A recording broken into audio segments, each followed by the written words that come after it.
So we're in Paul's backyard right now, and he just chopped down this giant tree which was shading the house and the yard, and now he's going to plant an orchard. So tell me what you're going to put in. Well, yesterday where I'm standing, there was a big, huge tree, and they finally got that down, and I have this big plot of land here, not extremely big, but big enough to plant a good amount of trees. I've had small amounts of land where I put a lot of trees, so now I want to put a lot of trees on a better size amount of land.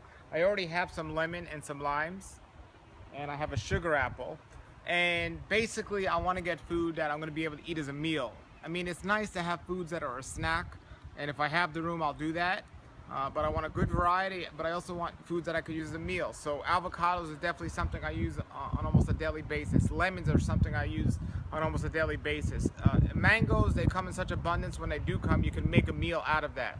But there are certain foods that are just snack foods. Like, for example,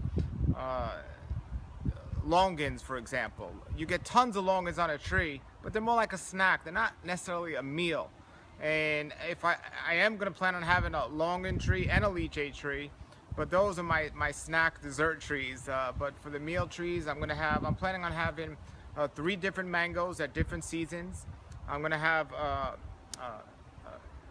lemon meringue mango. I'm going to have a kit mango, and then I'm going to have Glen mangoes.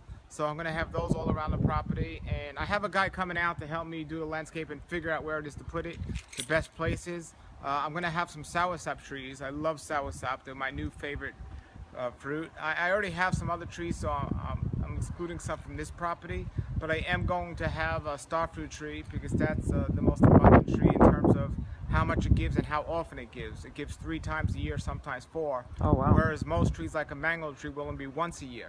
So, you know, depending if you're away for that couple of months it gives, you know, you've just lost the whole benefit of having it.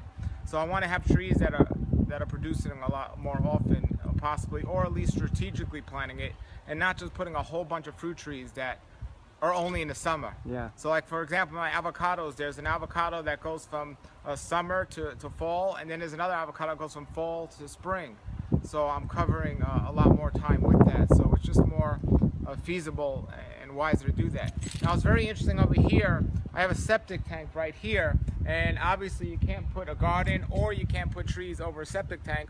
But what I saw online and what I'm going to do is I'm going to have some posts and put some fishing line or something and have things growing along the vines. Vines above it. And speaking of vines, around the whole property on the fences, I'm planning on putting passion fruit, possibly dragon fruit, but they grow more up than out. But definitely passion fruit, different types of passion fruit. I know these 3 different varieties all around the property.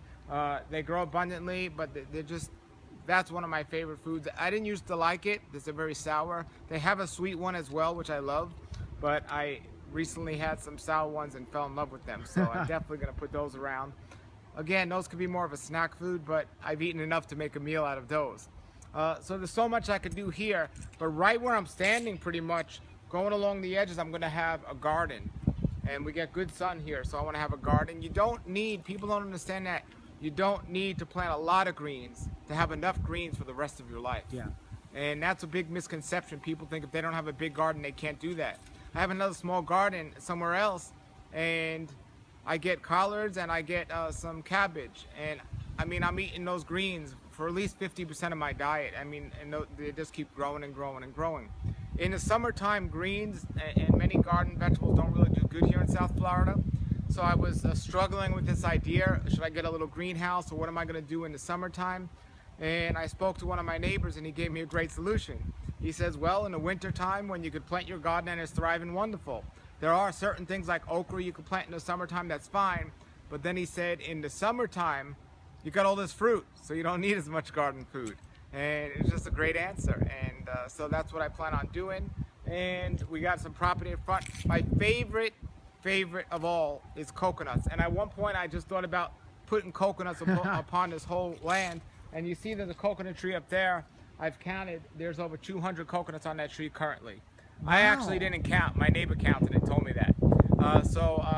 Considering that, I'm going to have dwarf coconut trees because those are too high and a lot of work. I mean, I believe in working to get your food, but that's a lot of work.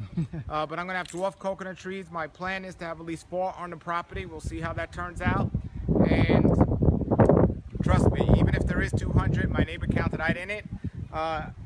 I've been known to have many coconuts, so that would not be a problem. So that's only a good answer. But yeah, so I'm gonna try to find room for coconuts, maybe in the front. We'll see how it is. I also want to have enough where if people want to take some, I'm not going to miss it myself. I want to have so much where they can't even take enough. But still, hey, if they're going to take it, they're going to take it. I don't want to be standing there with a gun saying, leave my coconuts alone. But I might get a pit bull if they take too many. But that's it. So I'm really excited about this property.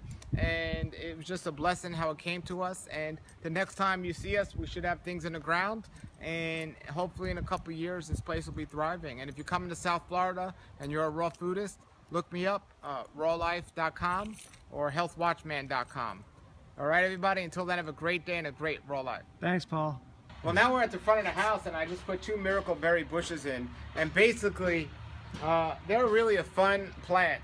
Again, not a really meal, but a fun plant. But basically, everything you eat after that for about 15 minutes tastes sweet. So if you eat a lemon 10 to 15 minutes after eating that miracle berry, no matter how sour that lemon is, it's going to taste sweet. It's really a miracle. It's pretty amazing. So if you have kids that don't like something, greens or something, maybe give them the berry first. And I've only had them one at a time, but I'm going to experiment and see how much I get and what I could do with that. Believe it or not, I found them at Home Depot. So it was very interesting. So I'm excited about that. And we have more property in the front here. And we're going to plant a good amount of things. And then my neighbor next door has a black sapote. He has a longan. He has mango. He has egg fruit. And he's my friend. So so it's good. So I don't need some of them, but you can trade. It's all good here. Yeah, we're not trading money. We're trading fruit. That's the way it should be. Raw food is paid with fruit.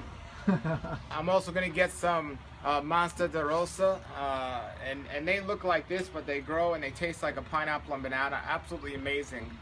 You know, each climate, each place has their advantages. You can grow more berries in up north or apples, but down here, tropical fruit is the way to go, and I'm really excited to be down here for that. This was the cherry. Oh, the snake. Look at that black snake hanging out there. And that's a longan tree over there. Look how big that longan tree is. That's got to be 20 feet high. Now, how many longans would that tree produce? The whole tree would be producing. I mean, just everywhere. Over thousands. Wow. And how much of the season? The season is pretty much, I believe it's the summertime. Now, here in West Palm Beach, Florida, if you drive down many of the avenues, the trees are lined with longan trees. Oh, wow. You know, people don't know that, but I do. And there are tons. There's like, must be 6 on each side, and they're just loaded in the summer. Awesome. Pretty cool. All right, Paul. See you next time around. Alrighty, man. Hello, everybody. Thank you for checking out my channel. If you want more videos, you can click subscribe here right now, and you can be taken to my channel. If you want to check out my website, you can click here, and you can go to my website. I want to thank you for checking us out. Stay safe, stay healthy, have a great day, and a great raw life.